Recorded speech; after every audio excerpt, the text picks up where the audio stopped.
was a super interesting project, and everything I know about language design, or all my opinions about language design, originate in that project. Les développeurs s'y plaisent et créent, innovent chacun des projets ambitieux qui aident mondialement la population. Ils mélangent à la fois facilité et lisibilité tout en laissant un lisse apprentissage.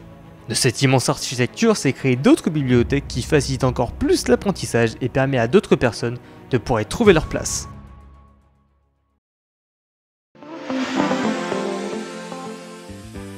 Alors après avoir parlé de Java, de Flutter, voire même du PHP, aujourd'hui on continue l'exploration. Et pour y rajouter un petit peu de piment, on va rajouter une question auquel on répondra dans la vidéo. Mesdames et messieurs, après un long moment d'attente, ce projet tant attendu est enfin là. Bienvenue dans l'histoire de Python.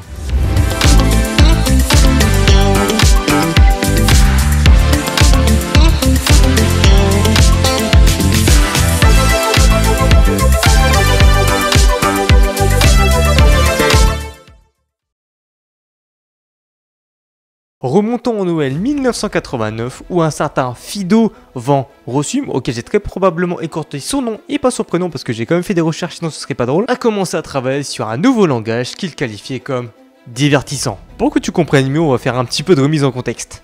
Fido, et je ne redirai pas son nom de famille, c'est un développeur néerlandais né le 31 janvier 1956 à Haarlem. C'est le genre de gars qui est mondialement connu pour avoir été leader d'un des plus gros projets de l'informatique de l'époque. Et en Noël 1989, lui est venu l'idée de créer un langage de script assez puissant et facile à comprendre pour que tous les fans de tech, comme lui, en tombent amoureux. Et si t'es développeur, tu sais à quel point c'est passionnément un délire quand t'as une idée qui te vient en tête, tu te dis « Waouh, c'est révolutionnaire !» Et bah dans certains cas, ça fonctionne. Mais son délire à lui, c'était à un tout autre niveau. Il voulait créer un langage de programmation. Ah, j'ai besoin d'argumenter? Disons que bon, il qualifie lui-même sa carrière comme étant quelque chose de marrant, je m'explique. En décembre 89, justement, il travaillait sur CWI, Centrum Wiskunde Informatica, auquel il participait à un projet nommé ABC. C'est le genre de langage qui était assez simple et qui était destiné à l'époque à l'apprentissage de la programmation pour les débutants. Et pour une raison qu'on ignorait, il trouvait le langage fermé, pas assez accessible et pas assez flexible pour les développeurs plus expérimentés. Et c'est pour ça que ça fait 3 fois que je te parle du Noël 1989, parce qu'à ce moment, dans cette soirée, il imaginait cette idée de projet en regardant Monty Python's Flying Circus, qui était, disons-le à l'époque, sa série humoristique préférée.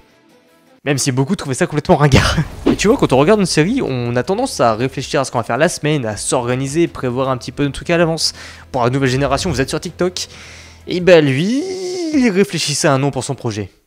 Il voulait un nom assez court, inhabituel, un petit peu mémorable, mais pas trop sérieux. Il est bon délire lui, tu vois, il est un peu dans la chat. Python. Ça rend hommage au Monty Python, ça va, il a géré, en vrai on a connu pire. Il voulait que son langage soit lisible grâce à l'indentation qu'il a d'ailleurs rendu célèbre. Productif pour qu'il soit idéal pour réaliser tout type de script, et amusant à coder parce que pour lui tout est divertissant, tu vois. Et petite anecdote, il voulait aussi en profiter pour résoudre pas mal de problèmes du projet ABC qui était fort détesté par le public, et autant vous dire qu'il a géré là-dessus.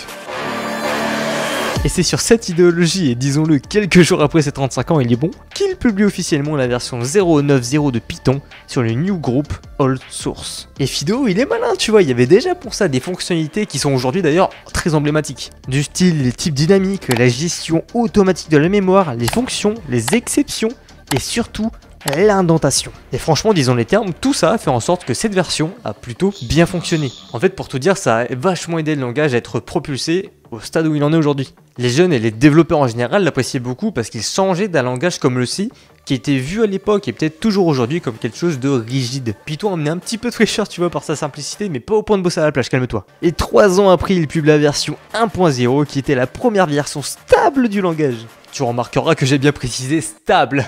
Il introduit les modules, ce qui permet d'avoir une structure suffisamment modulaire pour permettre à ton code d'évoluer. Et à cette époque, cette version a tellement été appréciée qu'elle a commencé à être vue et enseignée à l'université. Et crois-moi que pour l'époque, un langage comme ça que tu crées qui finit dans les grandes écoles, c'est une masterclass, tu vois. Et vient l'an 2000, le nouveau millénaire, tout le monde fait la fête. Non, il publie le 2.0. Il crée au passage Python Software Foundation, qui est une association à but non lucratif dédiée à la promotion et à la protection du langage pour étendre la communauté. Je te l'ai dit, lui il est bon, il a géré son coup, tu vois. Il a tout mis en œuvre, même au lieu de faire la fête, pour que son projet prenne vie, mais que son compte en banque soit bien rempli, tu vois. Mais attends, la Fido il court, il sprint. Quand t'es pas habitué à faire autant de sport de haut niveau, il y a forcément un craquage.